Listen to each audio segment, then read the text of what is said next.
حضرت ابراہیم اللہ کے بہت بڑے نبی اور اتنے بڑے نبی ہیں کہ آج تک آپ قربانی کر رہے ہیں.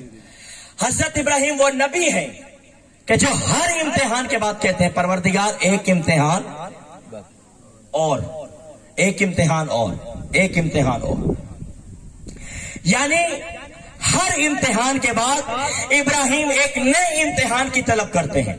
تو جب اتنی طلب کی ایک دن خواب دیکھا. خواب میں کیا دیکھتے ہیں کہ میں اپنے ہاتھوں سے عشق خدا میں، راہ خدا میں، محبت خدا میں اپنے ہاتھوں سے ہاتھ میں چھری لیے ہوئے اپنے اسماعیل کو حجر اسود پہ لٹا کے مینا کے مقام میں اسماعیل کو ذبح کر رہا ہوں. صبح اٹھے کہا اسماعیل بیٹا. اب جو خواب جس نے دیکھا ہے وہ بھی نبی ہے، جس کو سنا رہا ہے وہ بھی نبی ہے، جس نے دیکھا ہے وہ بھی نبی، وہ بھی معصوم، جس کو دکھا سنا رہا ہے وہ بھی معصوم، جس نے خواب دیکھا وہ بھی حجت خدا ہے اور جس کو خواب سنا رہا ہے وہ بھی حجت خدا.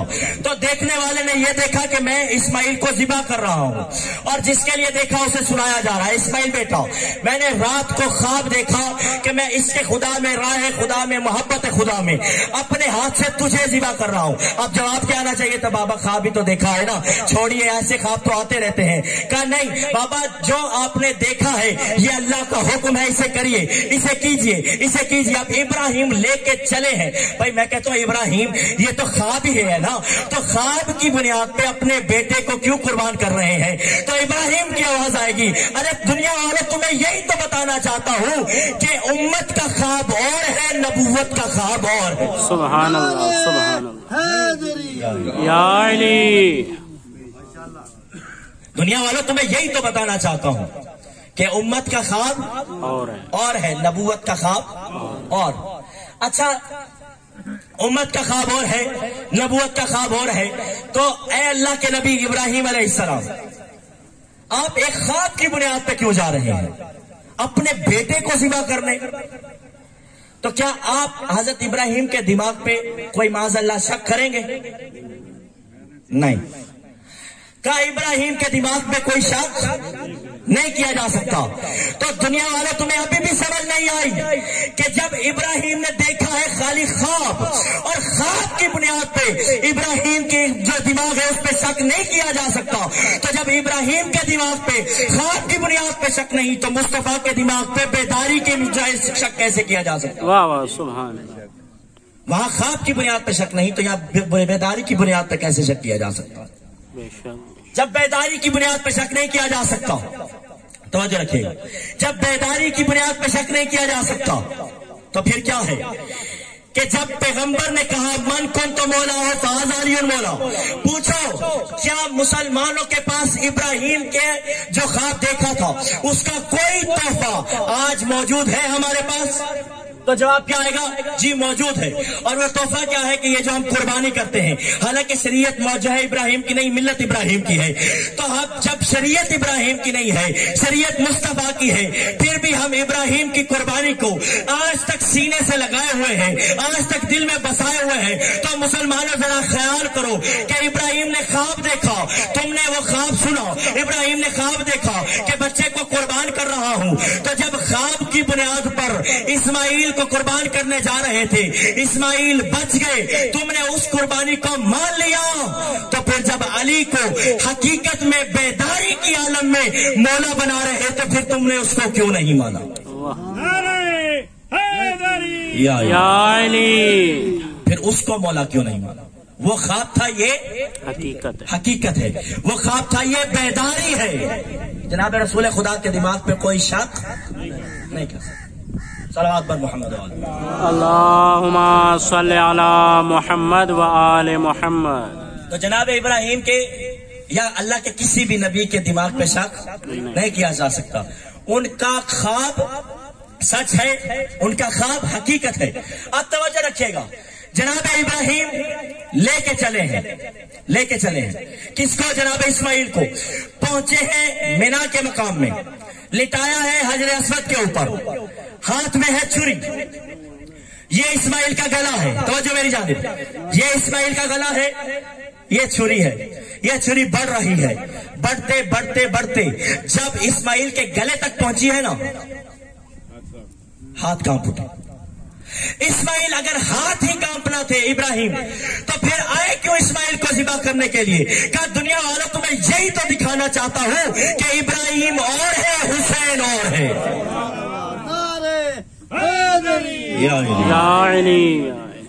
ابراہیم اور ہے، حسین اور۔ اچھا اب کیا کیا جناب ابراہیم نے؟ رومال لیا، آنکھوں پہ پٹی باندھی، اب لے کے آ رہے ہیں چھری، یہ گلا اسماعیل کا، یہ چھری بڑی بڑی بڑی بڑی۔ اب جب قریب آئی نا تو قدرت نے آواز دی، ہے کوئی ایسا کہ جو اسماعیل کی جگہ قربانی دے؟ سناٹا، خاموشی، کوئی نہیں بولا۔ بولا ہے تو فقط ایک بولا ہے، حسین۔ پروردگارہ بچا لے اسماعیل کو، میں حسین قربانی دینے کے لیے تیار ہوں۔ پروردگار بچا لے اسماعیل کو کہ میں حسین قربانی دینے کے لیے تیار ہوں۔ اچھا حسین جانتے ہو قربانی تو ہے، مگر اس کے لیے شرطیں ہیں۔ پروردگار کیا شرط؟ اکبر قبول، اصغر قبول، بہنوں کی چادر پروردگار قبول۔ اچھا ابھی میں مصائب پہ نہیں آیا، بہنوں کی چادر پروردگار قبول۔ اسماعیل کو بچا لے، یعنی حسین نے وعدہ کیا، حسین نے وعدہ کیا، اسماعیل بچ گئے۔ حسین نے وعدہ کیا، اسماعیل محفوظ رہ گئے، اسماعیل ذبح نہیں ہوئے۔ پروردگار کیوں بچا لیا؟ کہ حسین نے وعدہ کیا ہے۔ پروردگار خالی وعدہ ہی کیا ہے نا، ابھی وفا تو نہیں کیا۔ کہ تجھے معلوم نہیں ہے یہ وہ گھرانہ ہے، ان کا کہہ دینا کر دینے جیسا ہے۔ واہ واہ، بے شک بے شک۔ ان کا کہہ دینا ان کے کر دینے جیسا ہے۔ تو یعنی کیا ہوا؟ حسین نے وعدہ کیا اور اسماعیل بچ گئے۔ تو میں کہتا ہوں لوگوں، اب حسین کے عزاداروں کی بھی فکر نہ کرو۔ کیوں؟ اس لیے کہ جب ایک معصوم کا وعدہ اسماعیل کو بچا سکتا ہے تو پھر 14 معصوموں کے وعدے حسین کے عزاداروں کو بھی بچا سکتا ہے۔ واہ واہ، بے شک، سبحان اللہ اکبر، یا رسول اللہ، یا علی۔ اب حسین کے عزاداروں کی نجات کی فکر نہ کرو۔ جب ایک حسین کا وعدہ، ایک معصوم کا وعدہ اسماعیل جیسے نبی کو بچا سکتا ہے تو پھر 14 معصوموں کے وعدے بھی بچا سکتے حسین کے عزاداروں۔ ٹھیک، اب یہ ہے گلا، ابھی میں وہیں پہ ہوں، یہ نہ سمجھے گا میں بھول گیا ہوں۔ الحمدللہ اگر میں بھولتا نہیں تو مجھے 13 سال ہو گئے ہیں حسین کا ذکر کرتے ہوئے، 55 سے کر رہا ہوں۔ کیوں؟ اس لیے کہ ماں نے لوری میں علی علی کرنا سکھایا، واہ واہ، سبحان اللہ سبحان اللہ۔ ماں نے گود میں حسین حسین کرنا سکھایا۔ یہ گلا ہے، چھری آ رہی ہے آ رہی ہے آ رہی ہے، گلے کے پاس پہنچی، ادھر حسین نے وعدہ کیا، اسماعیل بچ گئے۔ ٹھیک، حجر اسود پہ لٹایا گیا اسماعیل کو۔ اب حجر اسود کا بوسہ کیوں لیتے ہو؟ کہ اس لیے کہ اسماعیل کو لٹایا گیا۔ میں کہتا ہوں دنیا والوں، حجر اسود اس لیے محترم ہے کہ یہاں اسماعیل لیٹا ہے، ایک معصوم لیٹا ہے، اس لیے حجر اسود محترم ہے، اس لیے حجر اسود کا بوسہ لیتے ہو۔ جب ایک اسماعیل حجر اسود پہ لیٹے اور ذبح نہ ہو، خون نہ بہے، خالی لیٹ جائے تو وہ تو تمہارے لیے محترم ہو جاتا ہے۔ تو جس خاک پہ حسین کا بھی خون آ جائے، علی اکبر کا بھی خون آ جائے تو وہ خاک شفا نہیں بنے گی تو کیا ہوگا؟ سبحان اللہ سبحان اللہ۔ یہ گلا ہے، میں وہیں پہ ہوں، یہ چھری ہے، یہ گلا چھری بڑی۔ حسین نے وعدہ کیا، اسماعیل بچ گئے۔